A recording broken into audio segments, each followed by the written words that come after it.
he died doing what he loved to do. He was a good police officer. He worked hard. He dedicated his life to protecting our county, and he'll certainly be missed. Her hero won't be coming home tonight. A man who devoted his life in service of his country and his community won't be coming home tonight. Eric Oliver, sailor, husband, father, and deputy, won't be coming home tonight. We remember Deputy Oliver, who gave his all so we could have everything. Nassau County Deputy Eric Oliver paid the ultimate price today. He was hit and killed by a car while chasing a suspect across State Road 200 in Yulee. He was just 32 years old and leaves behind his wife and 6-year-old little girl. And tonight we are learning more about him. Deputy Oliver was a 7-year veteran of the force. He served in the Navy from 2004 to 2009. He was hired as a detention deputy in 2009, and he transferred to patrol deputy in 2014. And tonight, the suspect he was chasing is still on the run. We have team coverage for you. Jason Rantala spoke with an eyewitness. Our Julia Janae spoke to the Nassau County Sheriff. And new at 5 tonight, we're hearing from a man who saw this all happen. Nassau Sheriff Bill Leeper says it all started this morning with Border Patrol agents at a gate gas station on A1A near Chester Road. They asked for backup, and that's when Deputy Eric Oliver jumped into action. Deputy Oliver was struck by a car as he was chasing down that suspect, and we have a very vague description of the suspect. He's described as 5'6", weighing about 150 pounds, and he was wearing a gray tank top, blue jeans, and black shoes.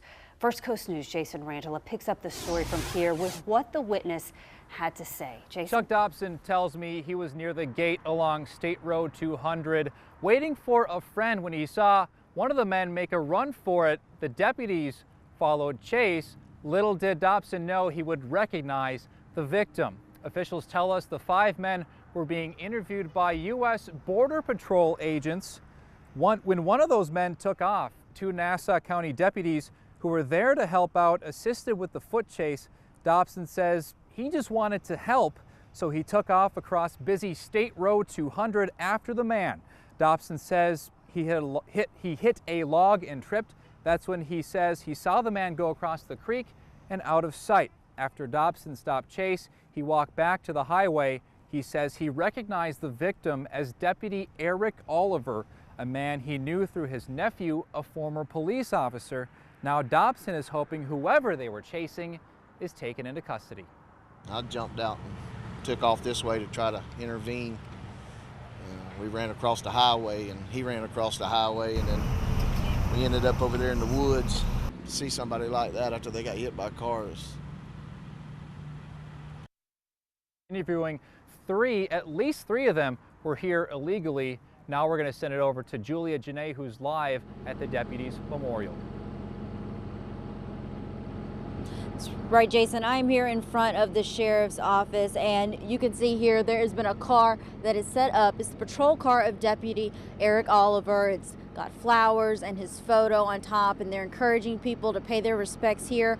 I've seen several deputies come by and take photos of the car. State Attorney Angela Corey was here earlier today and was here offering her condolences to this force. Now today at around 3 p.m. a police processional escorted the remains of Deputy Oliver to the from the medical examiner's office to the Oxley Hurd Funeral Home in Fernandina Beach. It traveled eastbound along State Road 200, included a large motorcade of law enforcement agencies, all paying their respects. Sheriff Leeper today also giving heartfelt words about the life of their fallen brother. 6-year-old daughter.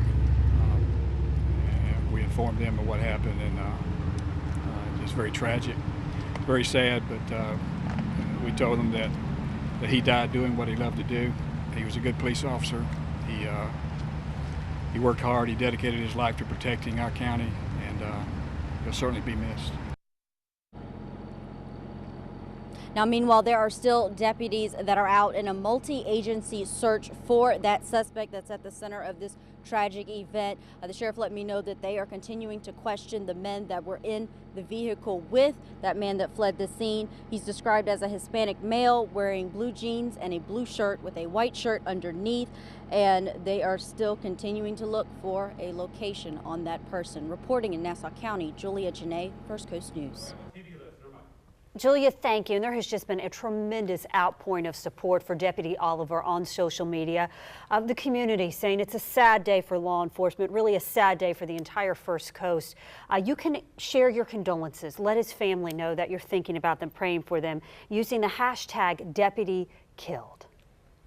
We're going to continue to follow this story for you throughout the newscast. But moving on to weather now, meteorologist Tim Deegan standing by in the Weather Center with the very latest as we prepare for Thanksgiving. Tim. Hello, Anthony and Heather. And, well, at least the skies were beautiful blue this afternoon. But did you see what I see just before the sunset?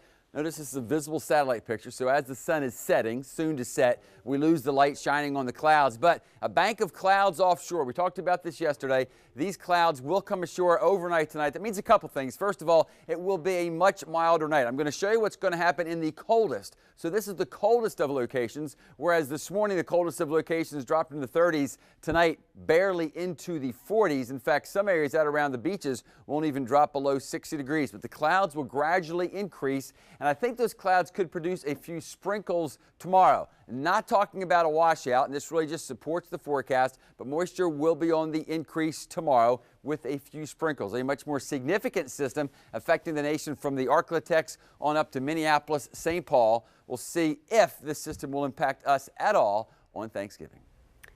Tim, thank you. We have new details tonight after the bodies of 2 men are discovered inside of a burned out car. Nearly a week later, the victims have now been identified as 27-year-old Charles Jordan of Fleming Island and 26-year-old Stefan Larry of St. Augustine. Their bodies were found around 1 o'clock in the morning last Wednesday in St. Augustine. The medical examiner has now ruled that the 2 men died homicides and that the cause of death was from a gunshot and arson. No arrests have been made. If you have any information about their deaths, call Crime Stoppers at the number you see right there, 888-277-TIPS. A body found near railroad tracks in Jacksonville. Police say it might be foul play.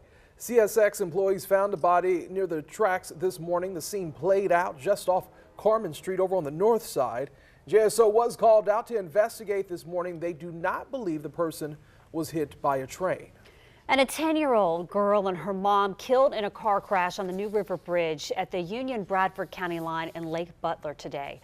Investigators say an F-150 traveling westbound on State Road 100 veered into the eastbound lane, causing a chain reaction car crash. It ended with 2 cars spinning out, killing the mother and her daughter. More than 1,000 families are getting a Thanksgiving dinner thanks to the Salvation Army. The families lined up to get their meals. They say they are very grateful. Here's Major Rob Vincent. We do this because there are people who are in challenging situations. They need a helping hand. They're not looking for a handout. I'm more than happy. I'm more than happy and very grateful, thankful. The Salvation Army handed out 1,500 turkeys. That's an increase from last year. When I first got contacted by the Ellen show, I called her. I was like, Mom, guess what? And her and I were both crying. I probably wouldn't want Ellen on that. I guess I'd have to say that I'm not wearing Ellen underwear, okay? So I'm not. You're not. Oh! 2 best friends that you see there from St. Augustine impacted by Hurricane Matthew. They Skyped with Ellen. This came after they submitted a video to get on the show. A very nice surprise for Shelton and Brock. That is very cool. Well, straight ahead, Champion of Hope. She decided to do some labs, and she did that and then called back and said, we need you to come in for a sonogram. First Coast News follows a local woman on a very personal journey with cancer. Plus, we have new details into a fatal school bus crash in Tennessee, where authorities are saying about the driver. And down in the Caribbean, it's now Hurricane Otto over the U.S. At least we don't have any blizzards. Take a look at what we do have.